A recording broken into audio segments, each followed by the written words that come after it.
हरे Krishna everyone. अभी करवा चौथ आ रहा है, तो चलिए बात करते हैं करवा चौथ के बारे में। इस बार जो करवा चौथ है वो 10 अक्टूबर को मनाया जाएगा।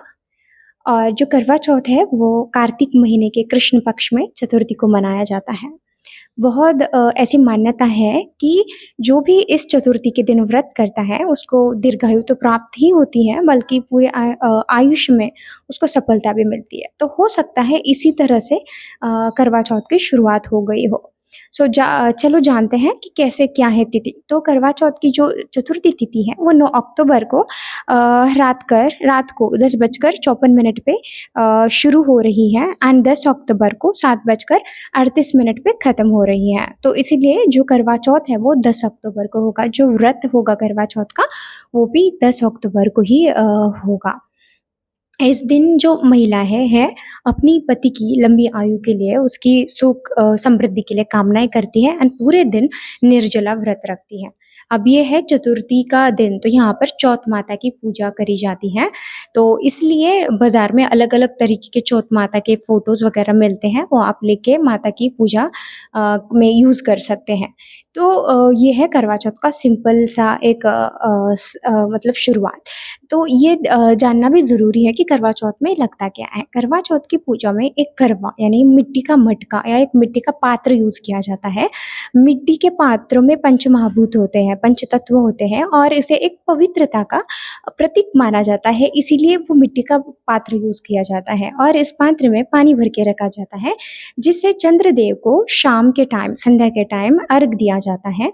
और एक छलनी भी रखी जाती है पूजा में, जिससे चंद्रमा को देख के फिर पति को देख के महिलाएं व्रत को खोलती हैं। अब इनकी कहानी ये है कि जो छलनी है, एक तो ये माना जाता है कि जब छलनी से आप चंद्रमा को देखते हैं तो जितनी छलनी में छेद है उतनी ही चंद्रमा की प्रतिमा दिखती है। और उतनी ही जो संख्या है छिद्रों की, उतनी ही गुना पति की जो आयु है वो लंबी हो जाती है। एक तो ये मान्यता है, और दूसरी ये मान्यता है कि एक बार गणपति बाप्पा ने चंद्रमा के स्वरूप का मजाक उड़ाया था, तो गणपति बाप्पा को चंद्रमा का शाप लगा हुआ है। इसलिए कहा जाता है कि जो चौथ का चांद है उसे आप डायरेक्टली नहीं देख सकते या देखना नहीं चाहिए।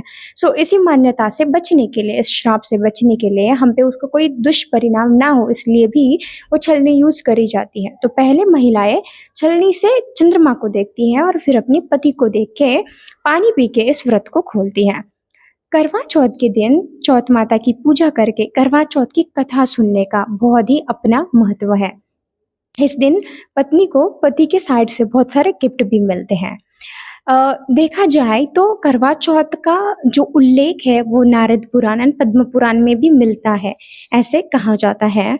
और बहुत सारी मान्यताओं के अनुसार ये भी सुना है कि कृष्ण भगवान ने महाभारत के टाइम पे द्रौपदी को भी इस व्रत को करने की सलाह दी थी। द्रौपदी ने इस व्रत को बहुत ही श्रद्धा और भाव से किया, और उसकी बदौलत पांडवों की रक्षा हुई। जब पांडव नीलगिरी पर्वत पे थे तब भी पांडवों की रक्षा हुई, युद्ध में भी पांडवों की रक्षा हुई एंड पांडवों को युद्ध में सफलता मिली। सो इसी कहानी से हो सकता है उल्लेख होके, कनेक्शन होके करवा चौथ का जो पर्व है वो शुरू हुआ है।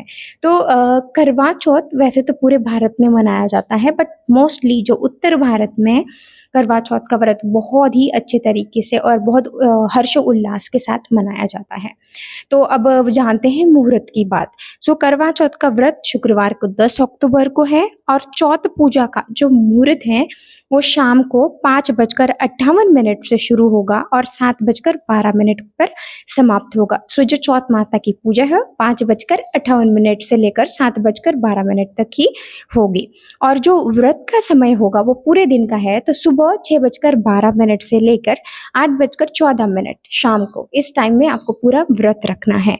और जो चंद्र दर्शन होगा वो 8:14 पे होगा। तो 8:14 में चंद्रमा दिखेंगे और उस टाइम पे उनका दर्शन करके, उनको अर्घ देके, पति के मुख का दर्शन करके इस व्रत को महिला जो है वो खोलेगी। और अगर आप चाहते हैं कि मैं और ऐसी वीडियोस बनाऊं, आपको ये वीडियो अच्छी लगी तो प्लीज़ आप इस वीडियो को मतलब इस वीडियो को लाइक करिएगा, ये वीडियो शेयर करिएगा, और कमेंट में ज़रूर लिखिएगा कि मुझे क्या इम्प्रूव करना चाहिए। तो मैं यही प्रार्थना करूँगी कि सबके आयुष्य में बहुत सारी सुख शांति और समृद्धि रहे और भगवान सबको बहुत हिम्मत दे कि हम एक अच्छी राह पे चल पाएँ। एंड हाँ, जो करवा चौथ का व्रत है उस दिन समस्त शिव परिवार, बाबा भोलेनाथ, माँ शक्ति एवं समस्त शिव परिवार की पूजा करी जाती है। May God bless us all. Thank you.